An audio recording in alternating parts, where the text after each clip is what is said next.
Welcome to Crossover the Pond, brought to you by 21 Media Productions and Sports Social. I'm Josh Sexton. No Drew Lasker today, unfortunately. Drew is enjoying a well-deserved break in Spain after the British basketball season has closed, but it's a Clippers special today because we're looking ahead to the play-in game, but looking over the course of the Clippers season too. So there is nobody better in the world of basketball journalism to join me for this than Justin Russo, my friend.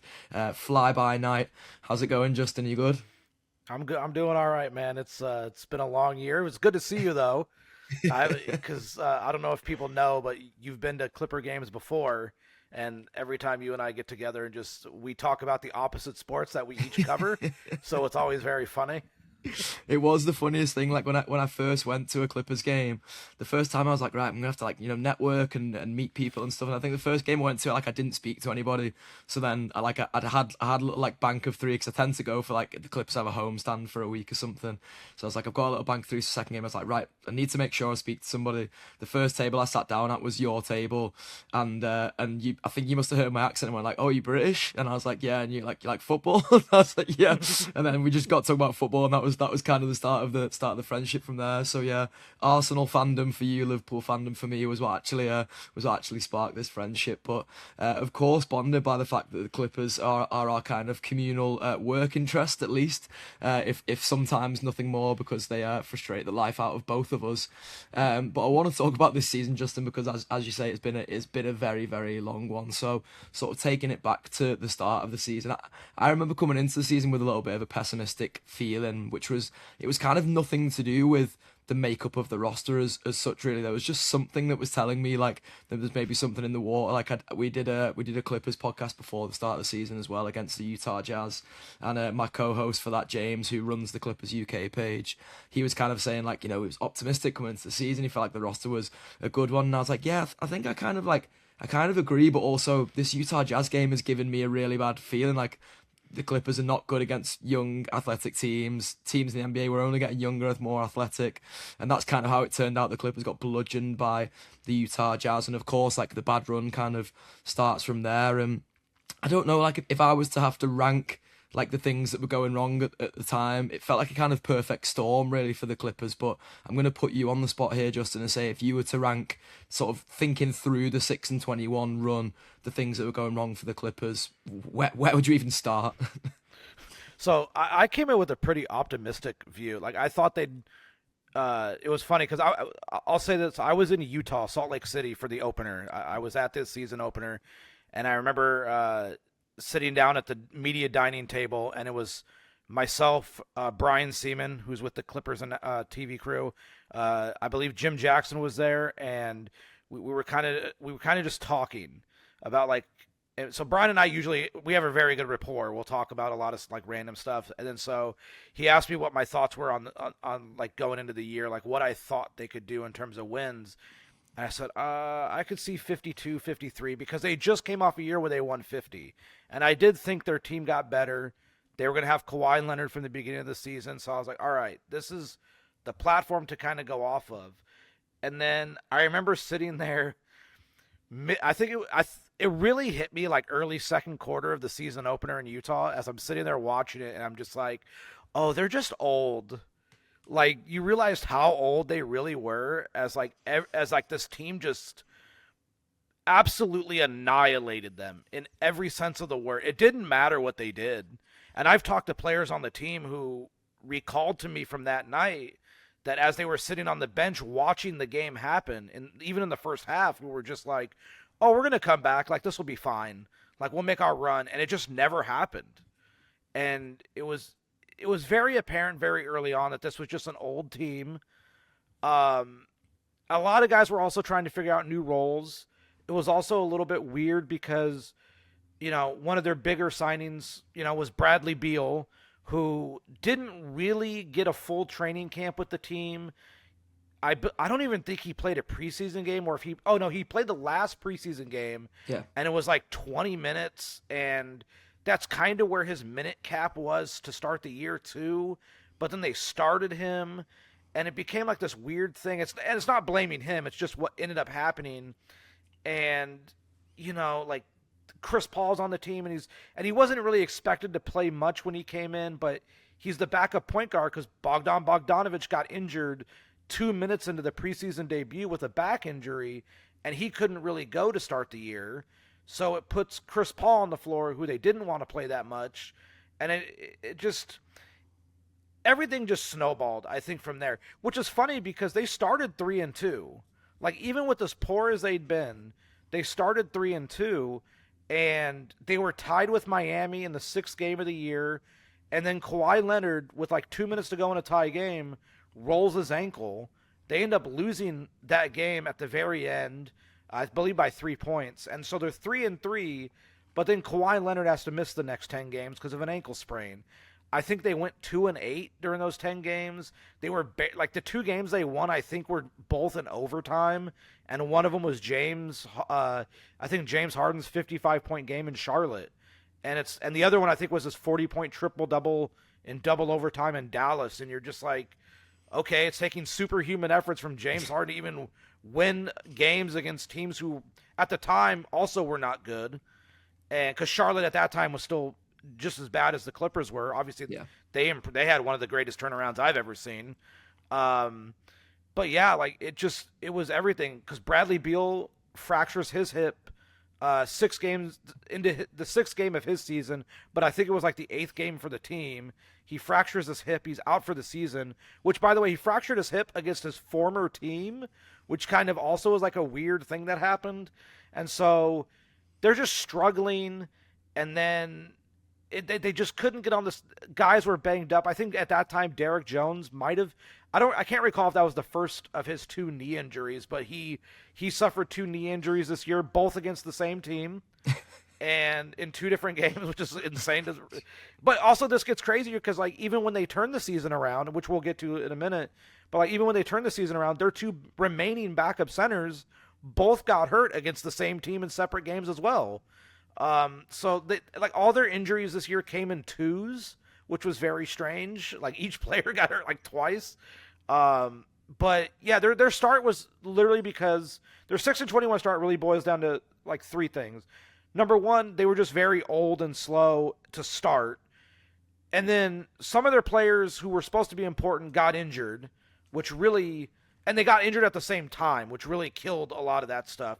Because I remember at one point early in the season, I want to say like it was at least 3 or 4 of the players who started on opening night weren't even playing in games because they were injured.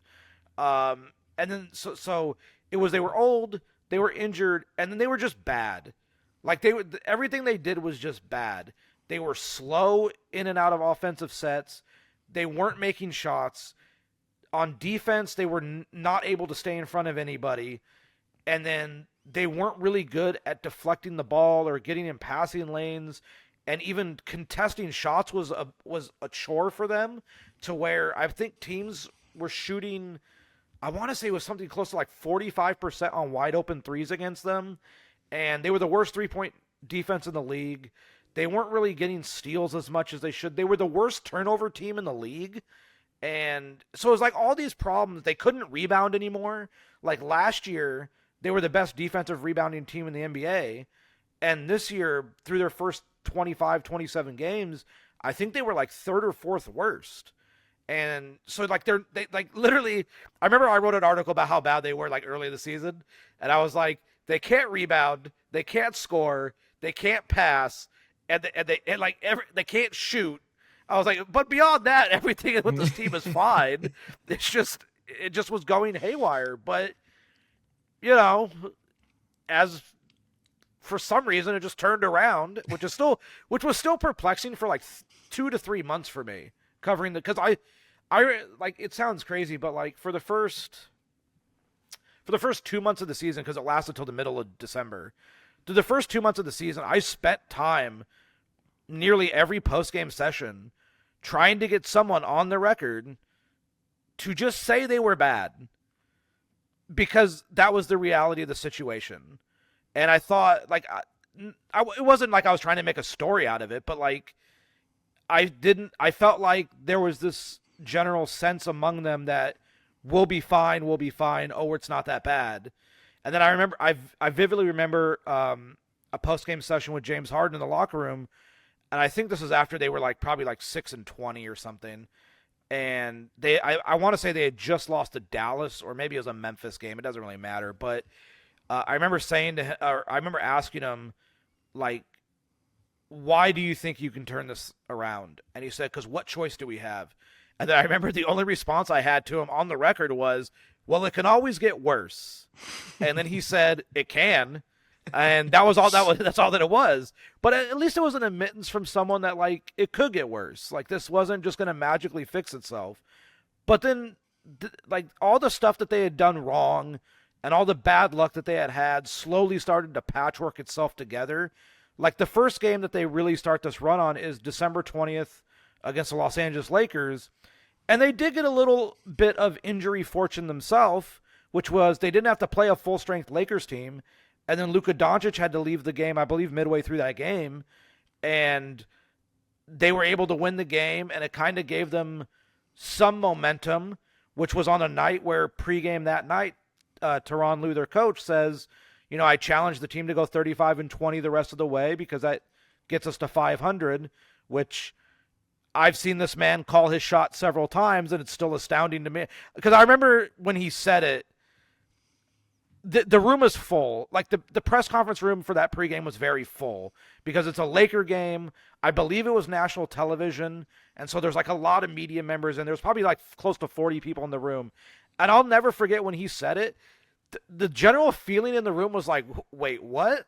Like, this, no, your team is bad. This is not happening. And then slowly but surely it happened. And yeah, I mean, but the start of the season was just, it was so many factors, and covering it was tough from the standpoint of, like, it was like you were seeing the same game over and over.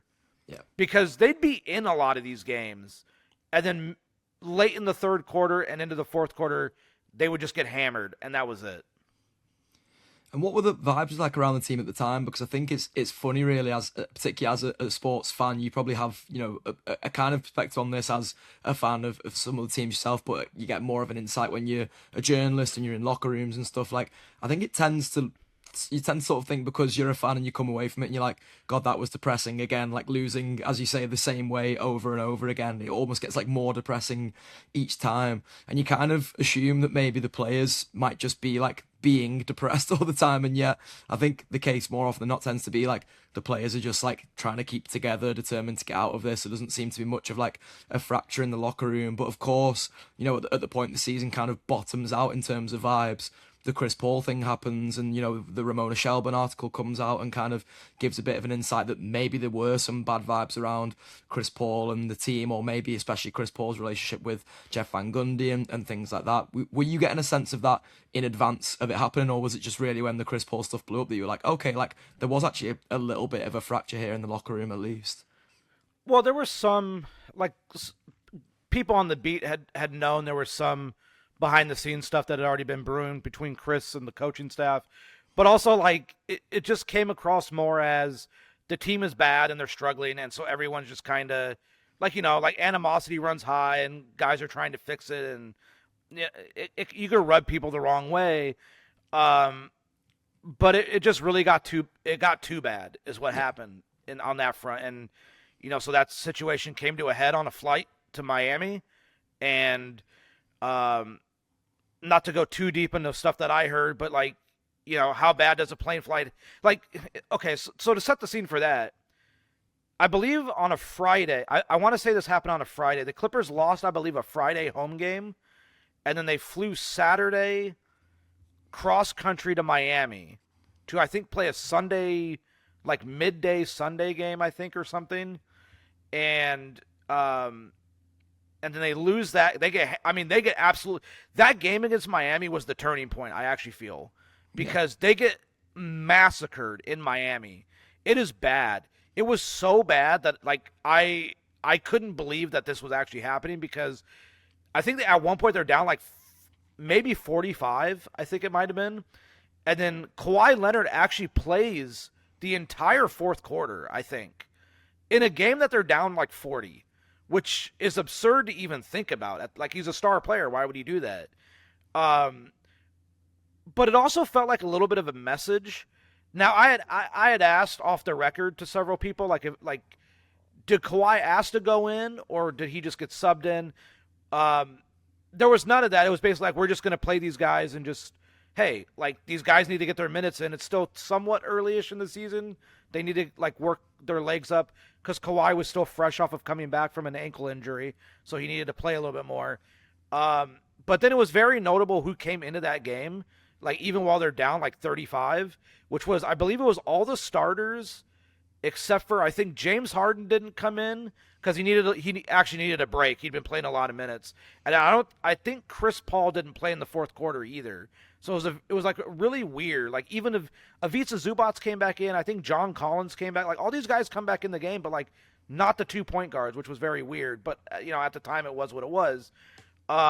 So that game's Sunday. The reason I'm going to Sunday before Saturday is because just to set the scene. But so they play Friday at home. They fly Saturday.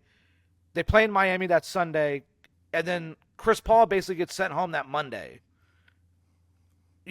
Basically on the tarmac in Atlanta after they land super late. The plane got in late is what happened due to some difficulties. Think of how bad that plane flight on Saturday had to be to get sent home cross country. Because otherwise you just wouldn't send him. Like you just wouldn't have sent him cross country. Like you wouldn't do that to a player. So that's how bad that situation got. As far as the vibes, from what I could tell, guys were still upbeat to being able to turn it around, but were very frustrated at everything that was taking place. A lot of it also just came down to mentality, not like they weren't mentally tough enough, but just they needed a break. They needed one thing to go their way. And they ended up getting it, and basically the rest is history from that point on. But it's really fascinating from like a psychology perspective of this team is just beaten down by the season as a whole. They go into this game in Oklahoma City at 6-20, and they don't have James Harden for this game, and everyone knows they're going to get killed by Oklahoma City. Like it's just what happens. Like I think throughout obviously they lose to Oklahoma City for the rest of the season, and I think they've lost like their last 7 games to Oklahoma City. So like they're never competitive really. It's always just like a blowout. So it is what it is.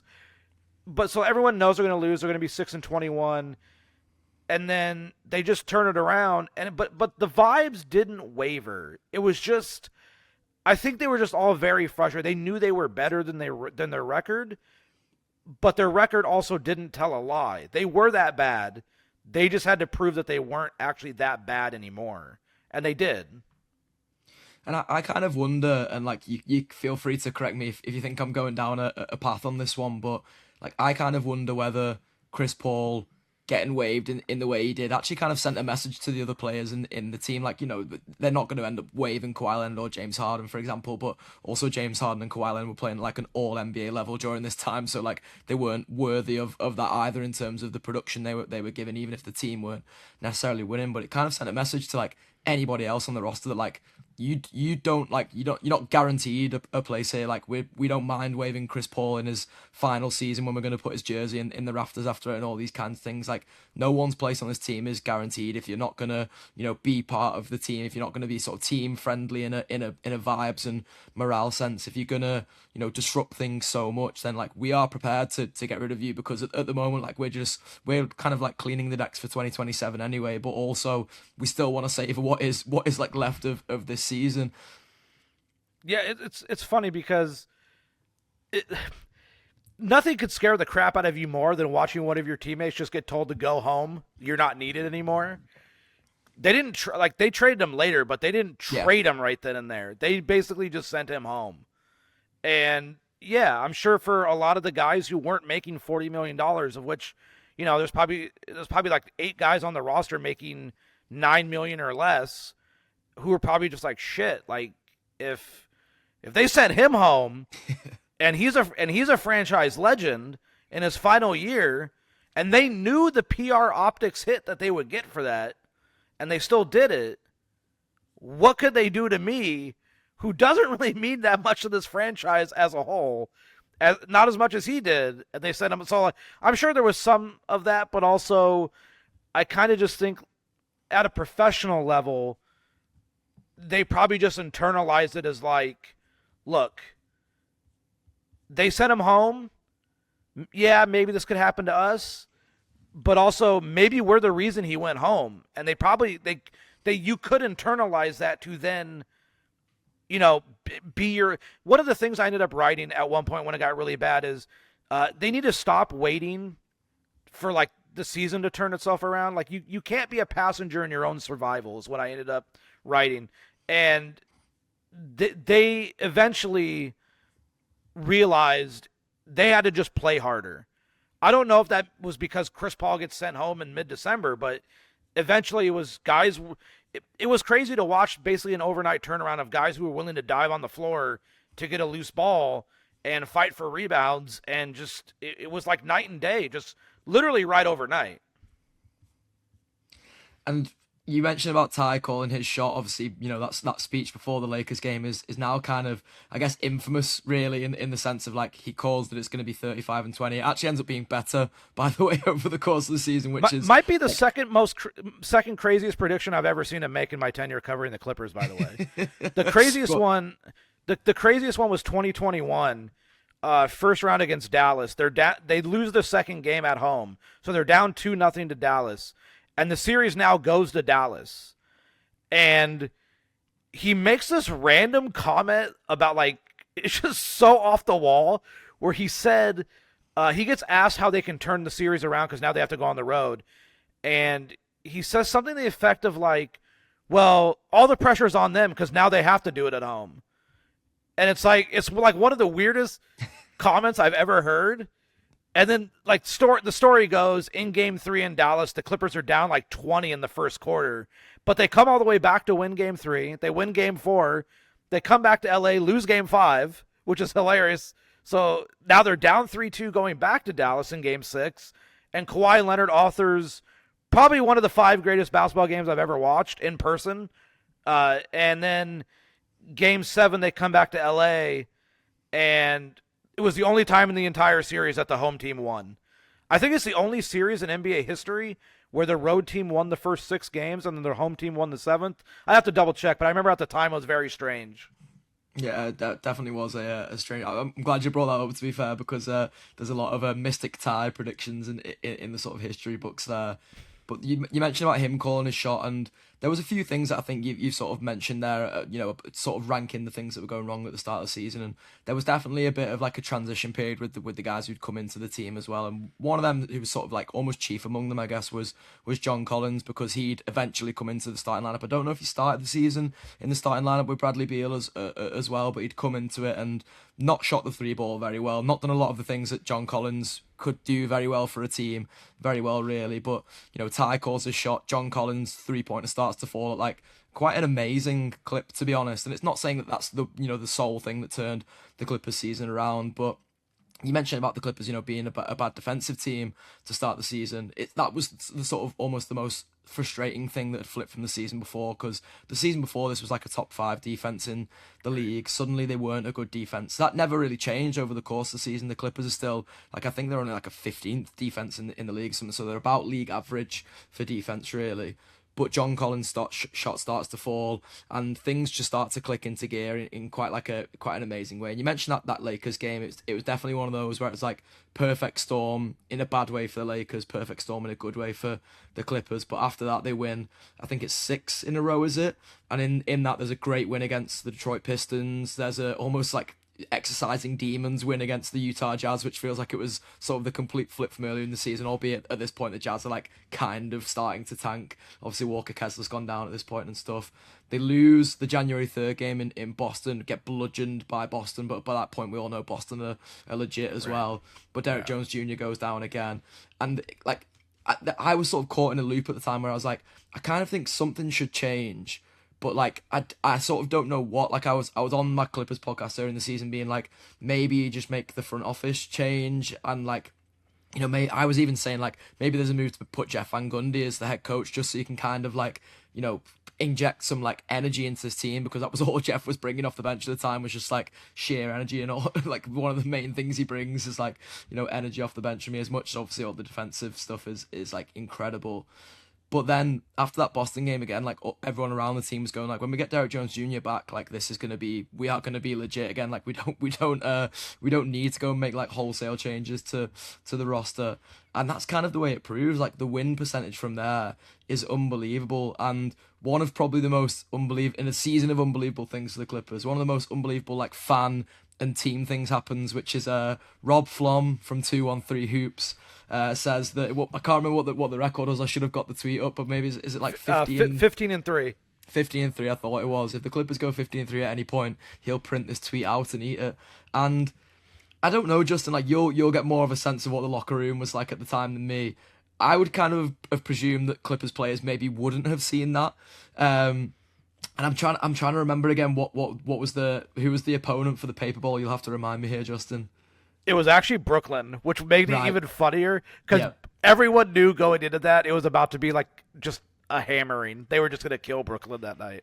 But the players, like, unless it was just like the team had put the players onto this, the players kind of like clearly knew as well. So the vibes going into that game, because I think the Clips had maybe done a tweet before it, like maybe just like an eyes emoji or something. It wasn't even like something that was particularly like done in a big and obvious way. But then after the game, you've got like guys walking through the tunnel and shouting like paper ball and stuff. Like it was very clear from that point. They're like, oh no, the Clippers knew that this was a thing and that Rob Flom was going to eat this tweet. And just one of the genuine like great Clippers fan team interactions, maybe an NBA wide fan team interaction things that's happened. That's one of the most fun times I've ever had in a post game setting. Was literally I asked Ty about it post game.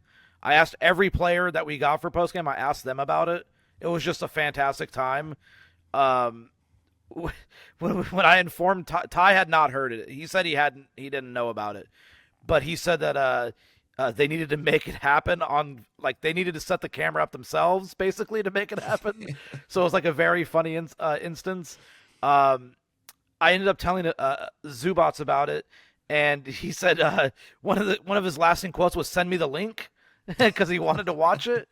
I think they probably found out about it probably the day before or something, but or as they were walking into the arena.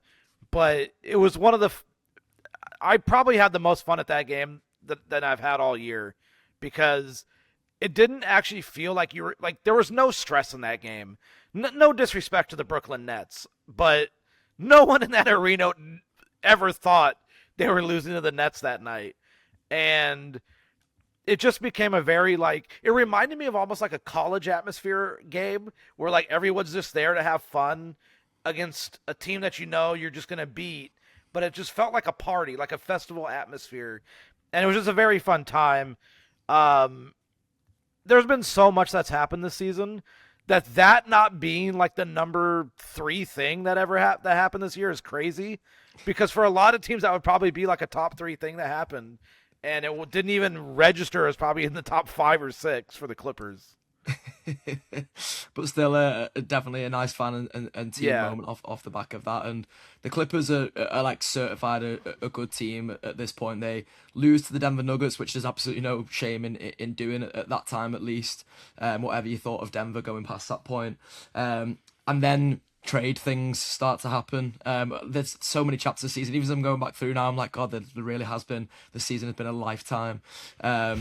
They play at home to Philly. I can't remember if the Philly game is when the Philly game must have been when James Harden got traded, mustn't it? Because then the Cavs game after is when they're he's not going to play, but Darius Garland's not going to play for the Cavs either. These two players both play for the other team, and madly they're playing against each other. So the Philly game is the one that he gets traded during, I'm pretty sure. What's that like to cover as a journalist when the trade things are happening? Because especially the direction of those trades that they were for the Clippers, trading away 2 of their best players. Also, you had a pretty good relationship with Ivica Zubac too down the years from doing a couple of cool little football side quest pieces with him and things. So what was that that time? Because we can kind of see it from the fan point of view of being I love Ivica Zubac, show player I really like, got traded. I love James Harden for what he brought to the Clippers, even if there were definitely some sideshow things that I wasn't always enamored with. So like, what is that like, sort of covering that? It's tough because you get to know they're not just players, like they're human beings. So like it really sucks in a lot of sense. Like I remember a couple of years ago when Nico Batum got traded, that was really tough for me because Nico and I had a pretty good relationship, and obviously he's back now, so he and I still have a pretty good relationship. It's just, it was just tough at the time because it's like, damn, like this, it's just rough, But yeah, so it's like the February 1st game. They're in Phoenix, and James gets ruled out, I think, the day of due to personal reasons. Oh yeah. And then they play the next night in LA against Philadelphia, and he was still also ruled out due to personal reasons. And that's the night before Ty does his pregame press conference that I talked to someone who asked me if I knew. Basically, I get pulled into I'm not going to say who it was, but I get pulled into a hallway and I get asked, do you know why James is out right now? Like, what have they told you? And I said, all I've heard is just personal reasons. Like, that's literally all I've heard. Like, literally, because I did ask, and that's literally all anyone would say is, oh, it's just personal reasons. Like, he's just out. And I get told, well, there's talk that he asked for a trade. And I was like, oh, okay. Like, and so I believe that news broke, like, right as the game was tipping off. From Chris Mannix, I think, was the one who broke it. Yep. And I remember, so in Intuit Dome, there's where the media has their media dining room.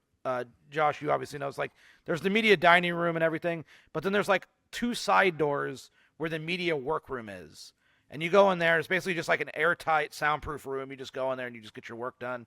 But a lot of people throughout the night, they'll come in there and just sit there, and there's TVs up so you can watch the game with no sound. And it's just like the in-arena feed, so it's not a broadcast.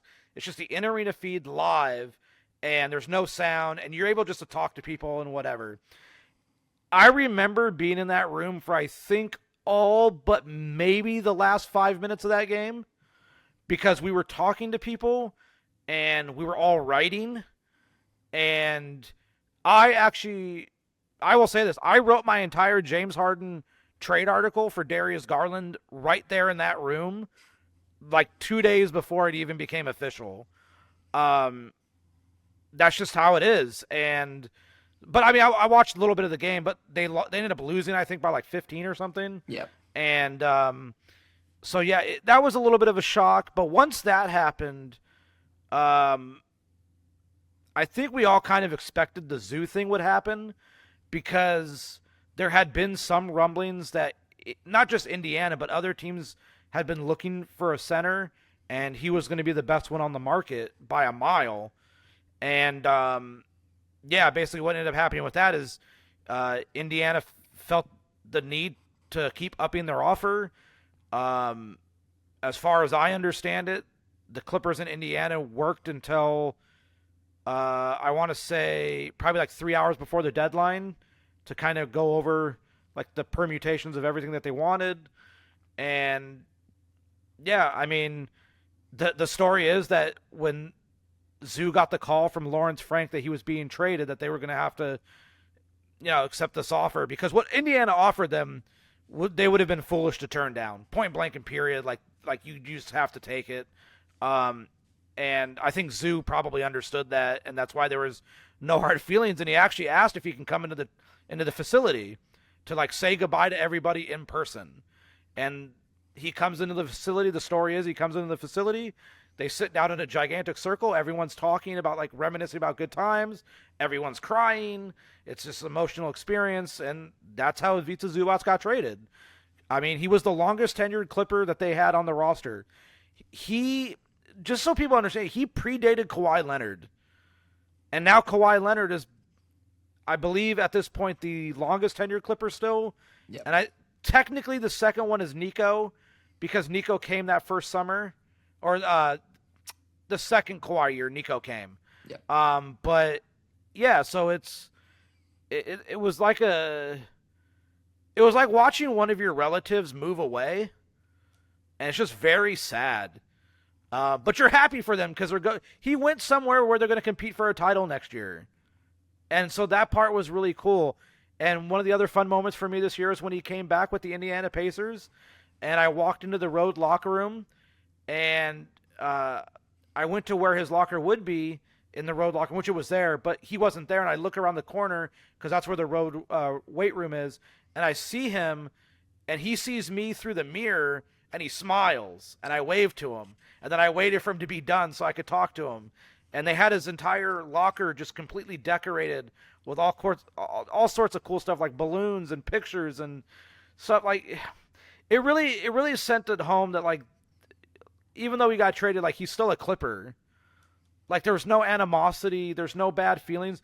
And then for me, I ended up going to the game that the Clippers played up in Sacramento, which was the 6th of February. So it's like right after that Cleveland game, which was also a very weird game because like James wasn't there for that game. James was not in the building for that game. I don't even think Darius might have been. I don't recall, but Darius, the trade. I think he was, yeah. Yeah, the trade was technically official by then, I think. Yep. And but they hadn't been cleared. I don't think they'd each gone through their medicals at that point, which is legal to do. You can it's a weird process, but you can get past the trade deadline, then go through the medicals. So we go up to Sacramento, and I cover that game, and then I stayed the next night because fortunes would be that the Cleveland Cavaliers would play the Sacramento Kings the very next night in Sacramento. So that was the last time I got to see James in person, was the Cavaliers Sacramento game, and he did about a 11-minute post game in the locker room with one of the Cleveland Cavaliers beat reporters, and then there was 3 of us that were there, and we basically got to ask him any question we wanted, and he was very open and honest, and he said he loved his time with the Clippers. The whole thing is like there was no animosity from either side, and it really was one of the most, like, just the honest feelings of like this is the most amicable trade deadline I've ever seen a team have. They traded 2 guys, and neither guy was like upset. Neither guy was mad at the team. Everyone understood. Everyone was still friends. And it's such a weird dynamic, but it was tough. The Zoot thing really was tough because seeing him when he came back was really nice, and just talking about his family because he and his wife had just had a baby like 2 days before he got traded.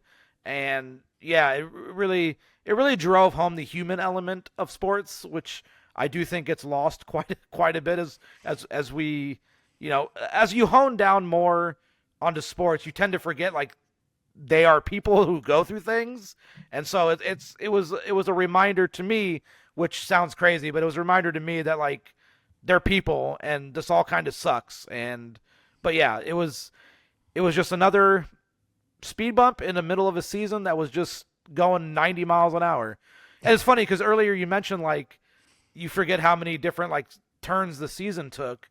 One of the running jokes among the Clippers beat is this has felt like 9 different seasons because like every 3 weeks there was something new that happened. And like you can even go before the season started with the aspiration stuff, and Of course. And then everything that happens after that is just like it's just a war. Like I don't know how I got through the regular season, to be honest with you, because it was a very long and arduous process. And of course, new season starts when Darius Garland comes to the team, when Benedict Mather and Isaiah Jackson come to the team as well. I think to the outside world, like the Clippers had blown it up, and Kawhi Leonard kind of like, or not necessarily supports that, but definitely gives some fuel to the opposition fan fire by saying like, yeah, we're not trying to win right now, basically, or like not verbatim says that, but like words to that effect in a post game, I think it was as well. But the Clippers are still quite good. There's definitely like I guess a lower floor, you'd probably say, to the team. I don't know if there's necessarily a higher ceiling at all, but maybe long term you'd say there was. But Darius Garland comes on and is like on a heater, and the Clippers like do a really good job, which I think they always do. Like one of the reasons the Clippers have been able to get so much buy-in from Kawhi Leonard down the years is that they've managed Kawhi's injuries with him really well, and that was something that was clearly like a requisite for him coming from the San Antonio Spurs, because that had all gone so sour around his injury. The Clippers managed Darius Garland really well, to the point that like Darius Garland looks like unbelievable for at least a little stretch. I would argue that like the momentum of the Clippers kind of gets like lost a little bit towards the season, and that's where you end up now, where they're the ninth seed going into the play-in. But I guess I don't know if that was a surprise to the Clippers beat guys at the time, that like all these trades had happened, and that I remember listening to I think it was a Lob the Jam podcast where Lucas Hahn had like one of the Pacers beat guys on, and they were kind of saying like the Benedict Mathurin experience is going to be a roller coaster, and it definitely has been, by the way. But for a little time, like Benedict Mathurin was just like getting like 3 steals a game, was averaging probably like over 20 points a game off the bench. Like the Clippers just kind of found a formula in a way that like they tend to do a lot, and like you'd be almost tempted to say it's luck, but when you like see the moves that Lawrence Frank in particular has like been a part of, or like got his fingers on in the past, like it kind of tends to always go this way, where the Clippers like make these kind of moves, and more often than not at first it just kind of like really clicks into gear in a way that no one really anticipates. It's so weird because this season reminds me of a little bit of the 21-22 season, where they also went 42-40, and they did that by winning their final 5 games of the year. Like they almost didn't extend the winning season streak there. They didn't have Kawhi Leonard at all for that season. Paul George played 31 games, and it reminds me a little bit of that, but it's just their ability to. They completely flipped their entire identity, like just randomly in the middle of February or in the beginning of February. And the one thing that we didn't even touch on is Darius Garland gets traded and does not play for a month. Like that's a reality of the situation. Like he didn't make his debut till a month after he got traded. So that threw a little bit of a wrench into things. But then he, like you said, he hits the ground running. They go on a nice run. They have the blip where they lose 4 in a row just randomly, which that's probably what cost them the 8th seed, at least that going into the play-in. But yeah, the front office ability to retool on the fly is pretty wild. They tend to always make trades at every deadline, but I don't think people saw that coming before the season. And so for them to be able to do that and then still end up with a winning record, people will say, well, it's 42-40. To them, it's still a winning record. And they take pride in that streak. I know that for a fact from talking to them, talking to front office members. They want to be known as a winning team. And so for them to get there, that was pretty impressive. It's also, there's been so much that's happened that like, one thing, okay, so one of the funnier things that happened this year that I don't even think it really got talked about because it was just a thing that happened within the beat where we noticed something was the game that they win against the Lakers. Like that night, December 20th, they win that game against the Lakers. We go into the locker room, and at Kawhi's locker, when you walk into the locker room from a media perspective, Kawhi's locker is like straight dead ahead, just a little bit off center to the right. And whoever the number 2 star is always next to him. It's like Kawhi, and then it was James, but now it's Darius. And you walk in, and we just stand there in the middle of the room waiting, and we notice that there's like this pool of like reddish liquid that is in front of his locker. And we're like, what the hell is it? Like, what the hell happened? Come to find out, a shake had fallen. Like, his post-game shake had fallen and it hit the floor and then just spilled everywhere.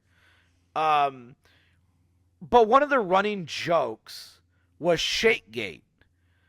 And it became like a joke, like, with the beat and some of the players. Like, John Collins thought it was very funny. John Collins started acting like Kawhi Leonard chucked the shake across the room or something. And, like, he was pissed after the game and just through the shake and whatever, even though they'd won the game, right? And so, yeah, it just became like the stuff of legend, and it became like an insight though into like the little things that the little things that showed that they had not lost the joy in the locker room despite everything that happened. Is you're 7-21, and yet someone spilling their shake could become like this lore-defining moment in your season where they ended up winning. I think like like you said, like 6 in a row. And I remember we would joke with John just about like, the shake is has the magical powers for you guys. And so like it was just a very funny moment, and in a season that has been very long, but also in a lot of ways probably one of my most rewarding ones to cover, because I've gotten to learn a lot more about like what makes these guys tick. This is year 6 for me every day on the beat, where I'm at the arena every day, and it's just it's been very illuminating to see a group of guys who, not all of them were obviously here at the beginning of the season, but really bought in after being traded here. Like you mentioned Benedict Mathurin. He bought in. Like, yeah, he had a downturn, up and downs late in the season, but he bought in. Isaiah Jackson's very easy to root for as a human being. And, they'll supposedly be getting him back on Wednesday for their playing game. They missed him.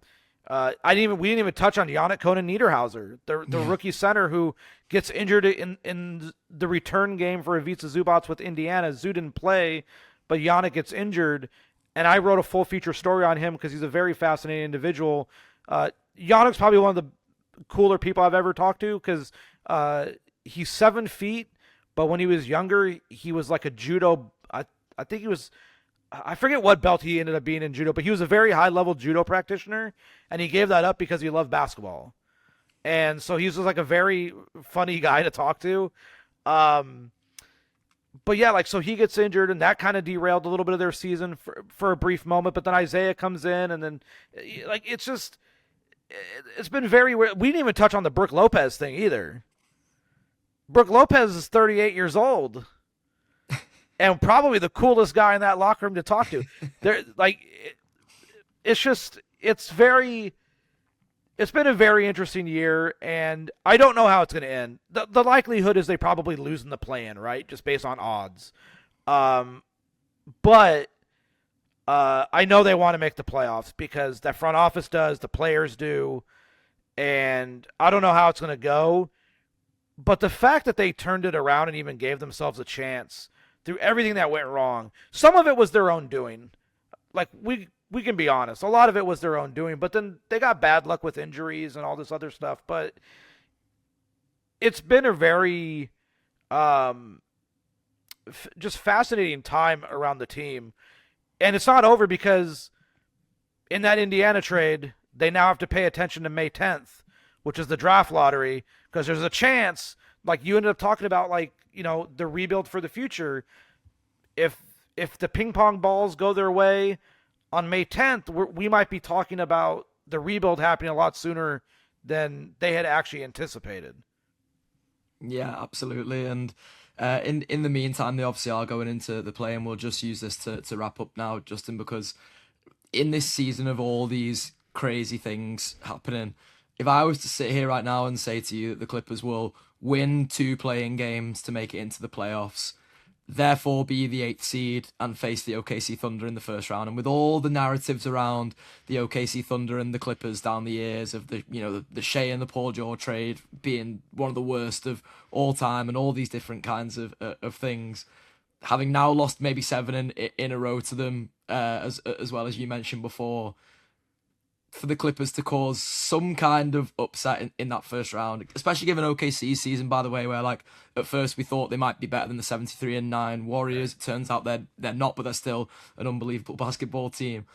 If I said that to you, it would still maybe not be the strangest thing that happened in this Clippers season, and even that is kind of wild.